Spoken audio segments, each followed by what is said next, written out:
Assalamualaikum warahmatullahi wabarakatuh. Perkenalkan, nama saya Zaidan Fahri Azan dari UIN Maulana Malik Ibrahim Malang, dari Prodi Pendidikan Ilmu Pengetahuan Sosial, mata kuliah sejarah.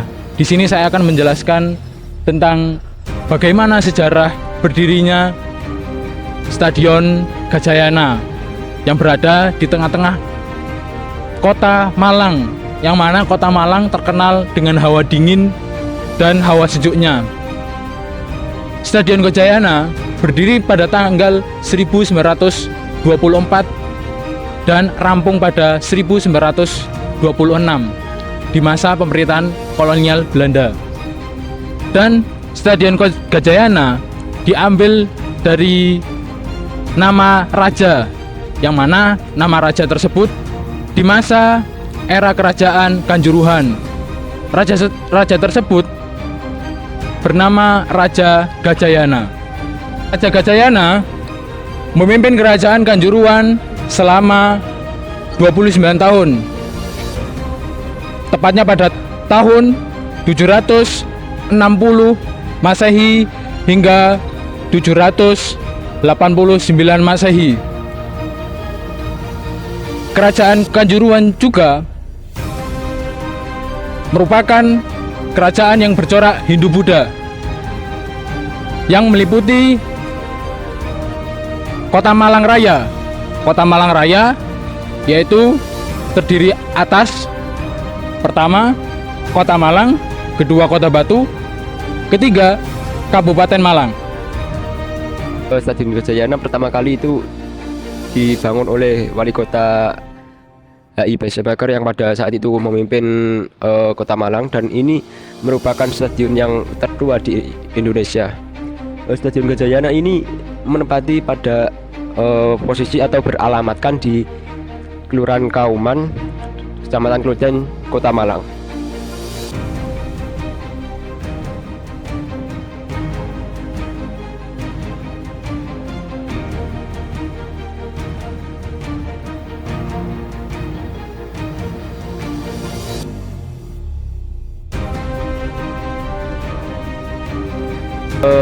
Untuk stadion yang bisa dijuluki stadion tertua di Indonesia ini, yaitu Stadion Gajayana, ini berletak sangat strategis karena berletak di pusat kota, pusat pemerintahan, dan juga dekat dengan alun-alun Malang, sehingga untuk akses masyarakat itu tidak kesulitan antara dari kota lain ke kota Malang yang bertujuan untuk berkunjung di Stadion Gajayana, karena letaknya sangat strategis, yaitu di tengah-tengah perkotaan.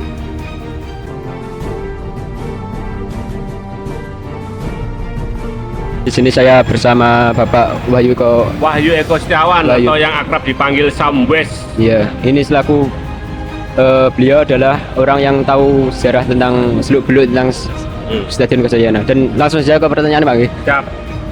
Yang pertama yaitu bagaimana awal mula pembangunan Stadion Gajayana? Apa yang mendorong pembangunan stadion ini, Pak? Oke, yang pertama saya luruskan dulu. Nama awalnya bukan Stadion Gajayana. Karena stadion ini dibangun mulai diinisiasi ya tahun 1915. Jadi Indonesia belum merdeka. Waktu itu masih pemerintahnya VOC, pemerintahan penjajah Belanda ya.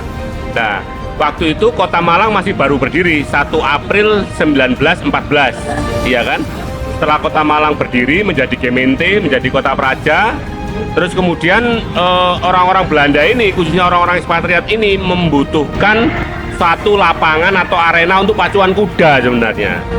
Ya kan, akhirnya dicarilah tempat, dicarilah lahan, ketemulah di lokasi di Stadion Gajayana. Lah, pacuan kuda itu kemudian dulu kan olahraga favorit, olahraga populer.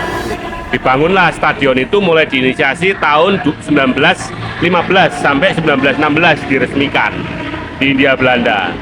Jadi stadion ini bisa dikatakan stadion tertua yang masih berdiri di Indonesia sampai sekarang ya, karena stadion tertua di Indonesia itu Menteng, yang ya di Jakarta, yang dibangun sebelum tahun 1910 malahan ya. Jadi kalah tua, cuma kan Menteng sudah roboh, ya kan ya. Apa yang mendorong pembangunan stadion ini? Ini sebenarnya kebutuhan para pejabat atau orang-orang kaya zaman VOC yang rumahnya di Jalan Ijen, di dekatnya Stadion Gajayana itu. Mereka ingin membangun satu wahana olahraga pacuan kuda, ya kan? Nah, itu akhirnya dibangun itu. Itu yang mendorong awalnya. Oke. Dan lanjut ke pertanyaan kedua, siapa yang terlibat dalam perencanaan dan pembangunan Stadion Gajayana yang sampai sekarang? Nah, awalnya itu diusulkan oleh para istilahnya orang warga yang ada di sekitar Jalan Ijen itu ya, warga Belanda ya, para pejabat Belanda itu di situ gitu loh ya. Itu kemudian diusulkan oleh mereka kepada pemerintahan Kota Malang, yang selanjutnya diajukan oleh kepada VOC kan begitu ya. Nah, itu akhirnya termasuk dimasukkan dalam Boplen kedua kalau nggak salah. Itu rancangan Thomas Karsten namanya. Itu orang Belanda. Orang Belanda. Thomas Karsten itu adalah arsitek yang banyak merancang kota-kota di Indonesia atau di Asia, termasuk Bandung juga. Lanjut.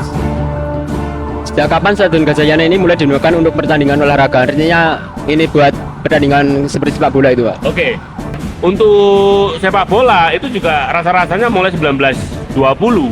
Jadi Stadion Gajayana ini sangat kompleks, banyak olahraga yang dilaksanakan di sana. Apakah stadion ini mengalami beberapa kali renovasi atau perubahan sejak pertama kali dibangun, Pak? Jika ada. Ya, ada. Yang pertama, ya, tadi saya katakan 1916 sampai 20 itu relatif buat pacuan kuda ya. Terus kemudian 20 sampai tahun 40-an itu baru dibangun semacam gelanggang gitu ya, ada pagar-pagar tinggi gitu ya. Terus kemudian tahun 40 sampai tahun 45 itu digasak perang lah, istilahnya mulai dari perang penyerahan Belanda ke Jepang, Jepang ke Indonesia, terus agresi militer Belanda ke Indonesia yang kedua itu sampai tahun 47, Malang bumi hangus.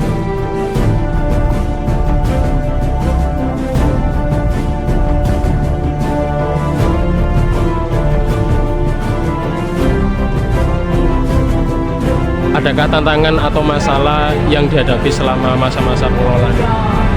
Banyak ya, kalau adakah ya ada, pasti ada. Tantangan dan masalah itu ada gitu. Zaman sekarang kan harus standar FIFA gitu Pak. Iya, iya. Kalau di Gajayana itu kan yang paling membuat problem itu apa istilahnya, dampak lingkungannya, lalu lintasnya. Ketika ada sepak bola di situ pasti macet wis.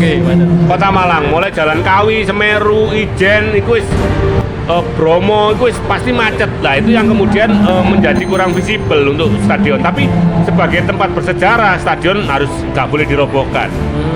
Nggak boleh dirobohkan, tapi yang paling mengganggu, yang menjadi problematika adalah arus lalu lintas, pengelolaan lalu lintas ketika ada event besar di situ. Itu pasti macet total, wis. Pasti macet total karena jantungnya Kota Malang di situ. Anda itu ya? Kenangan pribadi atau pernah ke sana melihat Arema berjaya? Yo, le, Gajayana gawe aku iku urip hidup. Dalam artian gini, uripku aku tidak bisa seberwarna ini gitu ya, tidak bisa seberkarakter ini lek gak ditempa untuk Gajayana. Baik dengan kehidupan yang keras, gandol lek melok lek ya teman-teman arek. Jadi ya justru ditempa di sana dan aku merasa bersyukur gitu loh untuk Gajayana. Jadi kalau soal kenanganku itu luar biasa gitu loh. Ya denyut nadine wong Malang, arek Malang sing seumuran aku, apa maneh umur katakanlah 35 sampai 50 ke atas, sing masa keemasannya Arema dan mendapat Arema sudah menjadi supporter terbaik di Indonesia itu di Gajayana. Gitu loh. Lah itu Iku sama nempel lho gede pisan gitu lho, gak iso. Lek ngomong kenangan lho bukan hanya kenangan wis jadi gede ngono lho. Wis gak perlu dieling-eling, wis mengalir gitu lho. Lah itu sing gak iso dihilangkan kan gitu lah. Kalau untuk masa depan ojo dirobohno lah. Semoga tidak dirobohkan, tidak diganti hotel atau tidak diganti apa. Jadi semoga itu benar-benar menjadi museum kehidupan, living museum bagi warga Kota Malang.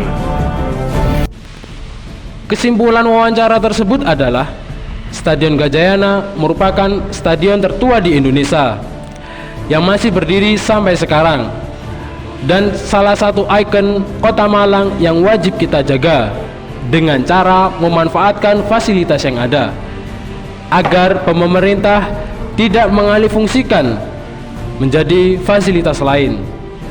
Kita sebagai generasi muda tak patut rasanya bila kita melupakan perjuangan para pendahulu kita.